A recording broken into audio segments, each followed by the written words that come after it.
The professor slammed his hand on the podium, and the whole room went quiet in half a second, which told me everything about how much power he held over us. My name is Kess, and I remember that morning because it was the day I stopped laughing at something I used to find very funny. We were sitting in the high seminar hall of the academy, a room built for 400 students from 30 different worlds, and the air still smelled faintly of ozone from the morning storm outside. Professor Thollery stood at the front, tall and pale blue, his voice sharp enough to cut through even the back rows where the sleepy students sat. He was talking about Deathworlds. For those who do not study xenobiology, a deathworld is a planet so extreme, so violent in its natural conditions, that intelligent life should never be able to survive there long enough to build a civilization. Crushing gravity, endless storms, oceans full of predators, land covered in poison plants and larger predators. The kind of place where every single day is a fight just to stay alive. Thollery called it the exclusion principle, and he said it like a man reciting a law of physics. A species cannot evolve intelligence on a true death world, he said, pacing the stage. The math does not allow it. If the environment kills you before you reproduce, you cannot pass on your genes. If it kills your children before they grow old enough to learn, you cannot pass on your knowledge. Intelligence needs safety. It needs time. It needs a gentle cradle, not a battlefield. Half the room nodded. I nodded too, because it made sense to me. I come from Valara, a soft world with light gravity and calm seas, and nothing on my planet has hunted another creature for the better part of 10,000 years. We solved that problem a long time ago. Peace was easy for us because our world let us have peace. Somebody near the front laughed and said Deathworlds were just old spacer stories, tales sailors told to scare new recruits. Thollery smiled at that. Exactly, he said. A myth. A campfire story. Fear given a name. That was when Vren, a broad-shouldered student from the third row, turned around and looked toward the back of the hall with a grin on his face. Professor, Vren said, loud enough for everyone to hear, isn't there a human in this class? Aren't they supposed to be from one of those Deathworld rumor planets? Let's ask her. Every head turned. I turned too, and that was the first time I really looked at Mira that day. She was sitting alone near the back wall, a notebook open in front of her, a stylus resting loosely between two fingers. She had not been paying much attention to the lecture, or so it seemed, because she was sketching something small in the corner of her page. She did not look nervous. She did not look embarrassed. She looked like someone who had heard this exact conversation before and found it mildly amusing. Thollery chuckled, clearly enjoying the moment. Well, since you brought it up, Miss Sable, would you care to defend your planet's reputation? For comedic value, of course. A ripple of laughter went through the hall. I laughed too. I am not proud of that now, but I did. Mira set down her stylus. She looked up, and for a second her eyes swept across the whole room, calm and unhurried, the way you might look at a room full of children who just said something they did not fully understand. Then she raised her hand, even though the professor had already given her permission to speak, as if she wanted to make sure everyone saw it and understood she was choosing to answer. Sure, she said, I'll tell you about my planet. Her voice was quiet, but the room had gone still enough that everyone heard it. Earth's gravity is 1 standard G, she began. We consider that mild. Some of our own mountain climbers train at altitudes where the air is so thin that most of you would lose consciousness in minutes, and they do it for fun, on weekends, with friends. A few students smiled, waiting for the joke to arrive. It did not arrive. Our planet has predators on every single continent, she continued. Big cats that can break a spine with one bite. Bears that outweigh 3 of you standing on each other's shoulders. In our oceans, there are hunters that can smell a drop of blood from a distance longer than this entire hall. For most of human history, we were not the strongest creature on our planet. We were something else could eat. Vren's grin was starting to fade. We have plants that produce poison strong enough to stop a heart, Mira said. We also have a small yellow fruit that we deliberately eat raw, seeds and all, because we enjoy the way it burns on the tongue.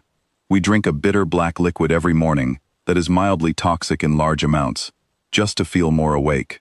We ferment fruit and grain into drinks that damage the body if you have too much, and we serve it at parties and weddings and celebrations, because we like the way it makes us feel warm.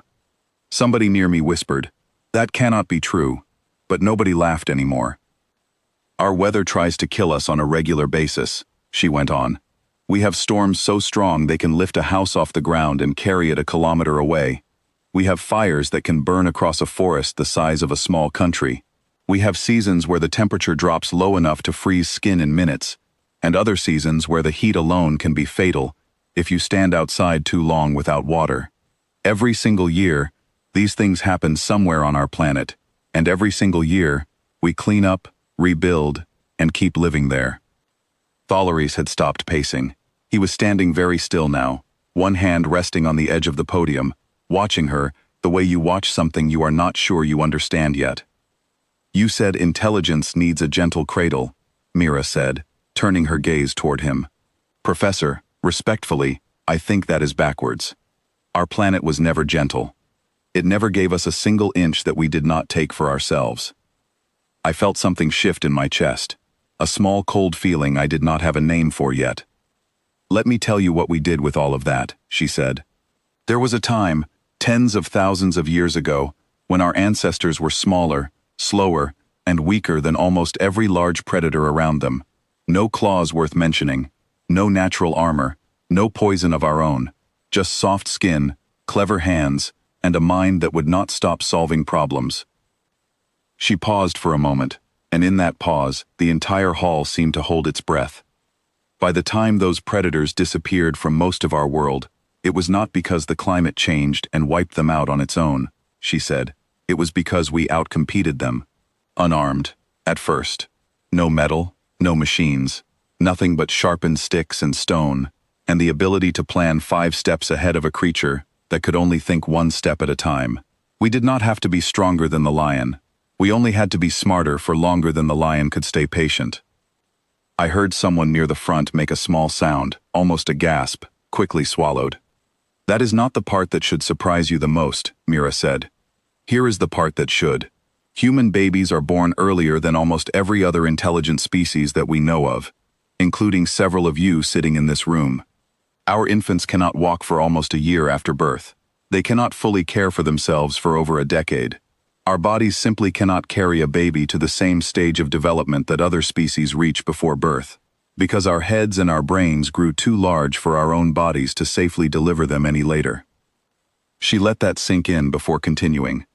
"For most of our history, giving birth carried a real chance of death for the mother," she said, her tone still calm, still even, as if she were reading facts off a page rather than describing something painful.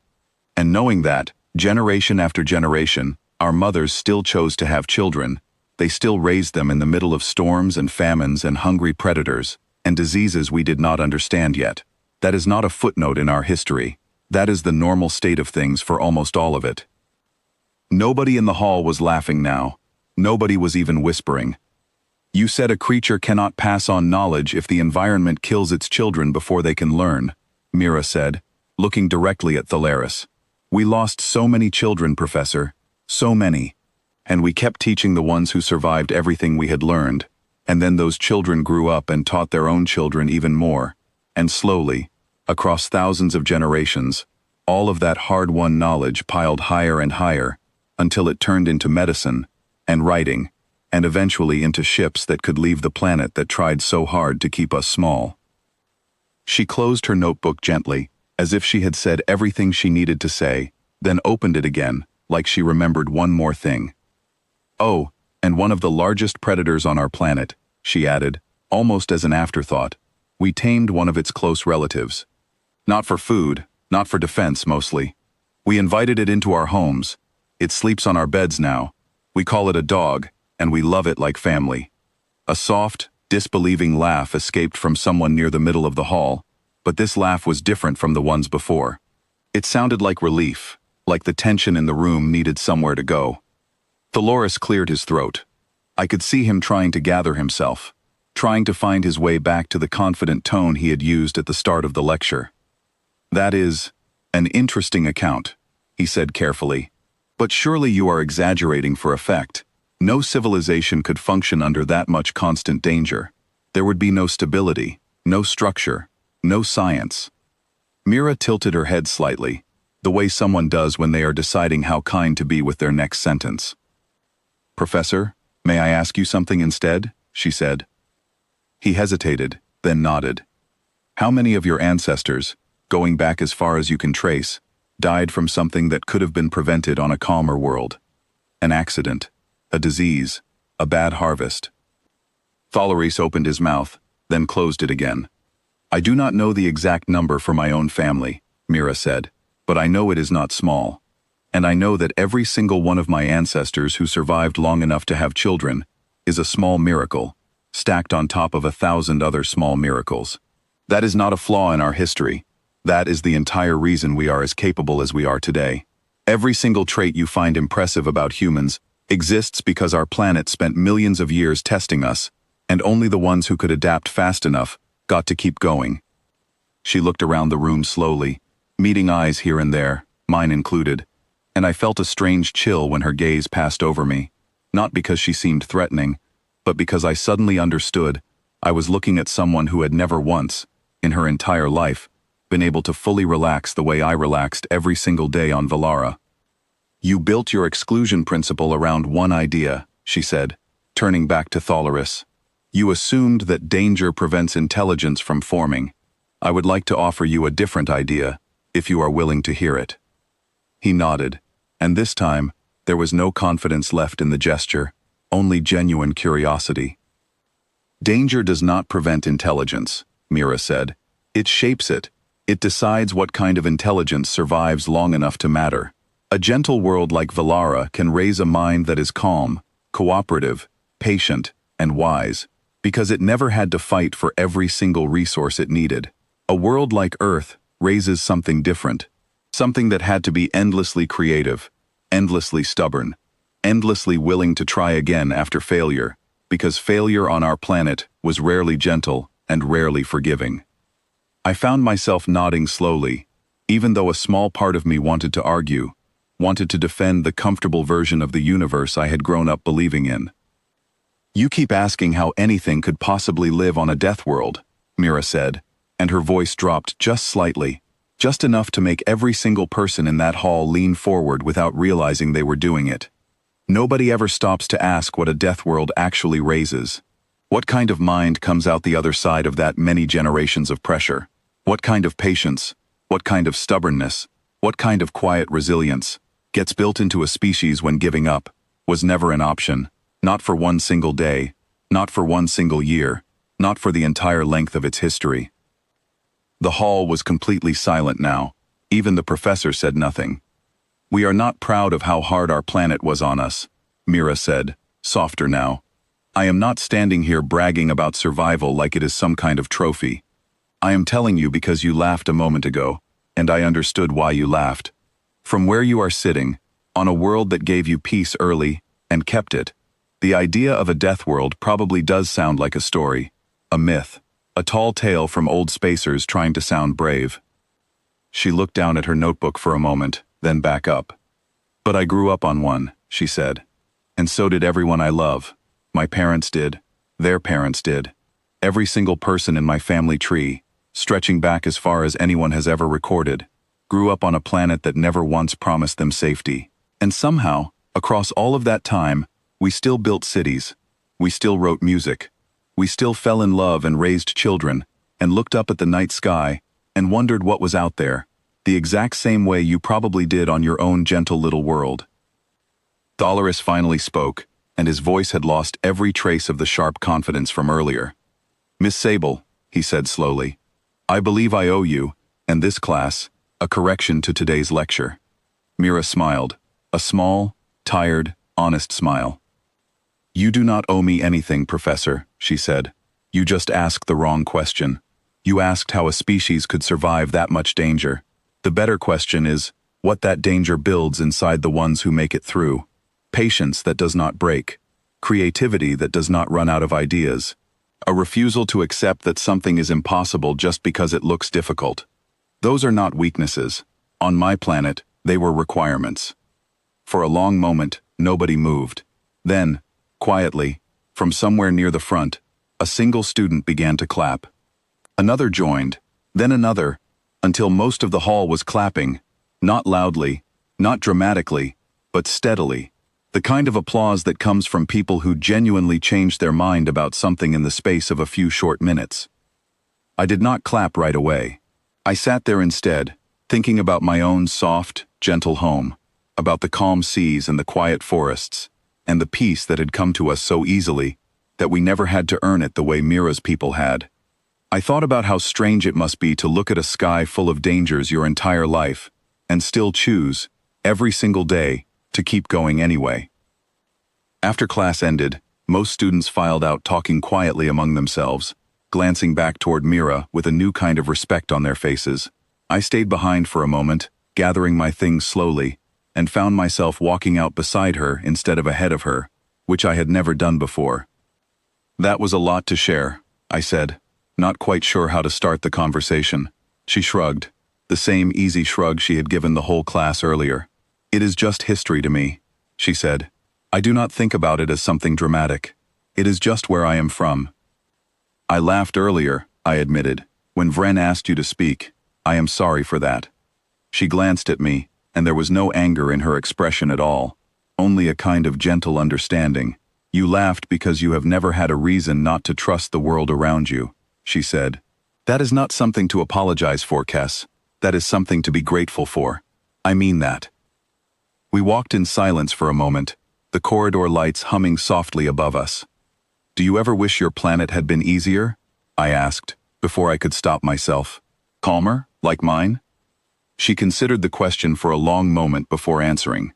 Sometimes, she said honestly, there were things about growing up on Earth that were hard, in ways I would not wish on anyone, but I also would not trade what it gave me. Every single person I love, everyone who came before me, all of it exists because somebody, somewhere along the line, refused to quit when quitting would have been so much easier. She smiled at me then, a real smile this time, warm instead of tired. Your planet gave you peace, she said. Mine gave me the will to keep going, even when peace was not an option. I think the universe probably needs both kinds of people in it. I did not have an answer for that, not right away. We reached the end of the corridor, where our paths split in different directions, and she gave me a small wave before turning toward the transit lift. I stood there for a while after she left, thinking about Thalaris and his exclusion principle, about the way an entire room full of students from calm, gentle worlds had laughed at the idea of a deathworld, only minutes before one quiet human girl raised her hand and reminded us all how little we actually understood about what danger could build, given enough time. I never laughed at that idea again, not once, and every time I saw Mira after that, sitting quietly in the back of the hall with her notebook open, sketching something small in the corner of the page, I found myself looking at her differently. Her calm was not the same calm I carried from my own gentle world. Hers had been earned, one hard year after another, by a planet that never once promised her anything it did not make her fight for first. And somewhere out among the stars, I began to understand, there were probably other worlds just like hers. Places that never gave their children an easy inch. Places that built something quiet and patient, and endlessly determined, out of nothing but pressure and time. We used to call those worlds impossible. After that day, I simply called them home to people like Mira.